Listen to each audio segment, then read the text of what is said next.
Salut la famille, j'espère que vous allez bien. Alors aujourd'hui, petite vidéo un petit peu dans la même lignée que ce que j'avais fait pour GMK, Kram, etc. Donc on a réussi un petit peu à deviner la voiture de GMK grâce à ce format de vidéo. C'était cool, merci à tous d'avoir participé. Donc n'hésitez pas à continuer sur cette vidéo et à me donner vos pronostics. Donc aujourd'hui, on va parler un petit peu de Pog, histoire de changer. Alors Pog, qu'est-ce qu'on sait sur lui? Donc on sait qu'il a une voiture qui doit se faire livrer en septembre. C'est toujours une voiture mystère, ça va être je crois une supercar d'après ce qui a été dit etc. par le passé, sur ses réseaux sociaux notamment. Et donc on est tous encore sur qu'est-ce que ça va être. Alors, vous avez tous une petite idée. Moi, je pense que la question elle est vite répondue, n'est-ce pas? Donc, qu'est-ce qu'il a actuellement? On sait qu'il a la Aventador, on sait qu'il a la Huracan, si je dis pas de conneries, il a la McLaren, il a encore la Ferrari ou la 812 Superfast, il a la Mini Pog, le Kangoo, hein. Donc déjà, ça fait quand même pas mal de belles voitures. Donc, qu'est-ce qu'il pourrait avoir de mieux déjà que Lambo ou Fefe? Je sais que je les ai pas toutes citées, mais c'est celles en fait qui ont le plus entre guillemets marqué. Et pourquoi j'insiste sur ces modèles-là bien précis? Tout simplement parce que déjà c'est des supercars, faut dire ce qui est, c'est déjà des supercars. Alors pourquoi on s'attend à ce que la prochaine supercar de Pog surpasse celle qui existe déjà? Tout simplement parce que, connaissant l'animal, systématiquement ça surenchérit, ça resurenchérit et ainsi de suite et ainsi de suite. Beaucoup de gens vont assimiler Pog à quelqu'un de fou, tu vois, genre c'est quelqu'un qui a une folie et qui est... C'est vrai qu'il y a ce petit grain de folie, mais moi je trouve que c'est une personne extrêmement réfléchie. Et du coup, en gardant cette logique, pour moi, Pog va pas acheter un truc qu'il a déjà eu ou quelque chose qui existe déjà sur le marché que beaucoup trop de gens ont, tu vois. Je sais pas si c'est clair. Donc déjà quand je le vois tester des Valkyrie, quand je le vois profiter d'une Vulcan, etc., je me dis, ouais, on va pas être chez Fefe, on va pas être chez Lambo, on va pas être chez Bentley, on va pas être dans le luxe ou dans les conneries comme ça. Ça va pas être une M8, ça va pas être je sais pas, une AMG GT ou une GTS, une GTR ou ce que tu veux. C'est débile. Déjà, j'ai l'impression qu'il aime énormément se démarquer. Donc on l'a vu avec ses coverings, on l'a vu également avec les peintures de certaines de ses voitures, comme celle-ci. Il y en a plein qui n'aiment pas. Mais putain, moi, qu'est-ce que j'aime? Moi, je suis littéralement tombé amoureux de sa McLaren. Sachant que je le suis quand même depuis un petit bout de temps, genre quand même, hein. Je me suis dit, mais sincèrement, qu'est-ce qui pourrait définir la folie entre guillemets, plus la passion, plus on va dire le côté original qu'on ne voit pas sur tous les réseaux sociaux? Il y en a plein qui vont me dire mais non, mais peut-être pas, mais machin, etc. Donc selon moi, ça serait la Chiron. Alors pourquoi la Chiron? Tout simplement parce qu'il a déjà participé à l'event. Vous savez, donc le fameux event avec Bugatti qui montrait donc la fameuse Chiron qui a battu le record, etc., etc. Et je me suis dit, peut-être que à cet endroit-là, il va s'acheter une Chiron. À mon avis, à mon humble avis, sincèrement, à cet endroit-là, il a récupéré un bon de commande. Et vous voulez savoir pourquoi? Parce que comme il l'a si bien dit, sa McLaren, il l'a acheté au showroom du Mondial, je crois, ou du Salon de Genève, je sais plus, je crois que c'était au Mondial. Enfin bref, il a acheté sa voiture dans un salon. C'est quand même vraiment quelqu'un qui peut s'acheter des voitures lorsqu'il a un coup de foudre. Et lorsque tu vas dans une sorte de meeting comme ça chez Bugatti, je suis désolé, mais tu peux que tomber amoureux là. On est bien là.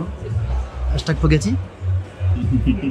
Il a déjà de très belles voitures, donc pour surenchérir, il faut taper beaucoup plus haut qu'une 812 Superfast. Il faut taper beaucoup plus haut qu'une Huracan ou qu'une Aventador. Faut taper encore plus haut qu'une Speciale Aperta. Donc t'imagines déjà, là on n'est pas sur les youtubeurs qu'on a l'habitude de voir qui nous habituent à acheter un peu tout et n'importe quoi. Là clairement on est sur quelqu'un qui surenchérit. Soit il surenchérit énormément avec des voitures pas forcément coûteuses, mais un peu plus originales, un peu plus rares, un peu plus puissantes. Il y a plein de gens qui me disaient ouais mais attends, Pog qui s'achète une Mini, c'est bizarre quand même, moi je serais millionnaire, j'aurais fait ci, machin, truc, machin. À l'époque, Colin McRae était en focus, donc quand tu les voyais sur la route, tu te disais what the fuck, c'était des mini bombinettes qui sortaient du circuit et qui allaient sur la route. Bah, c'est pareil pour sa mini GP. C'est un peu comme la nouvelle Yaris, il me semble, hein. La Yaris GR, je crois, ou une connerie comme ça. Vous voyez, donc il y a plein de petits hot hatch qui te permettent encore de ressentir les sensations de l'époque, c'est-à-dire d'avoir des gros freins à main, des gros étriers, des bruits qui arrivent de derrière et de devant. C'était vraiment génial. Et ça, c'est des sensations que seuls des vrais passionnés peuvent connaître. Parce que vouloir tout le temps à tout va des Ferrari, des Porsche, des conneries, bof. Mais sincèrement, pour tabler encore plus haut que ce qu'il a actuellement et pour viser une cote d'originalité, c'est pour ça que je dis une Bugatti, ça irait bien. Alors moi, je dis que tu as vraiment le profil type pour vraiment être possesseur d'une Bugatti Chiron, parce que c'est vraiment ce que je ressens, c'est que tu as beaucoup de plaisir et tu vas rouler avec. C'est sûr. Soit de notre famille, parce que vraiment, tu as le profil. Et nous, on sera fiers aussi parce qu'on saura que tu en feras bon usage et que tu vas te faire plaisir. Et tu comprendras. Et faire plaisir aux autres. Et montrer et partager. Ouais. Et tu comprendras. Et c'est exactement ce que j'adore dans ta philosophie. Maintenant, il y a un deuxième indice qui me met la puce à l'oreille. C'est lorsque je vais un petit peu sur les réseaux sociaux et que je suis abonné à certains hashtags, etc. Je tombe sur les publications qui peuvent se dire sur POG. Attention, après, c'est qu'une théorie. Mais quand tu dis que l'entourage de POG parle de Bugatti et que tu pars sur ma logique, tu te dis, POG va pas s'acheter une voiture, une 911 GT3, ou il va pas s'acheter une nouvelle Lambo, ou il va pas s'acheter machin, etc. Selon moi, la prochaine voiture qu'on attend va être une Bugatti Chiron. Maintenant, la config, parce que là, on peut faire 1 milliard de pronostics. Mais selon moi, vous voyez l'édition 110 ans, celle-là, je sais pas pourquoi, mais tu vois, il y a quelque chose qui fait que je me dis, il est possible que... Ah putain, j'ai trop hâte de savoir. Elle devrait arriver en septembre, hein, si j'ai bien entendu ça sur une de ces vidéos. Advienne que pourra, on verra bien. Et puis, dites-moi vous dans les commentaires ce que vous en pensez. Si vous avez des théories, si vous avez des indices, si vous avez également vu quelque chose sur les réseaux sociaux qui peuvent appuyer cette théorie ou la démonter carrément, n'hésitez pas à me le dire dans les commentaires. Parce que ce que je fais habituellement, quand il y a beaucoup de commentaires pertinents, je les prends et je vous cite. C'est-à-dire, je fais un screen de ce que vous avez écrit et je le mets directement en bas de la vidéo et après, j'en parle. Et là, comme ça, on sera tous sur le même niveau d'information, ce sera rigolo. Et puis, si on a tort, on a tort. Mais si on a raison, putain, on va se dire, c'est trop cool. Pour moi, le top 3 de YouTube, ça reste Akram, POG et GMK. Ça reste les gros piliers de l'automobile. Et du coup, je trouve ça cool que nous, entre passionnés, parce qu'ils nous offrent du contenu de qualité, donc nous, entre passionnés, on puisse, tu vois, se donner des petits défis, de trouver qu'est-ce que ça peut être, etc. Tu vois, c'est des pronostics. C'est un peu comme quand vous regardez des matchs de foot et que vous faites des pronostics entre potes pour savoir qui va gagner. Bah, c'est plus ou moins pareil, tu vois. Donc voilà la famille.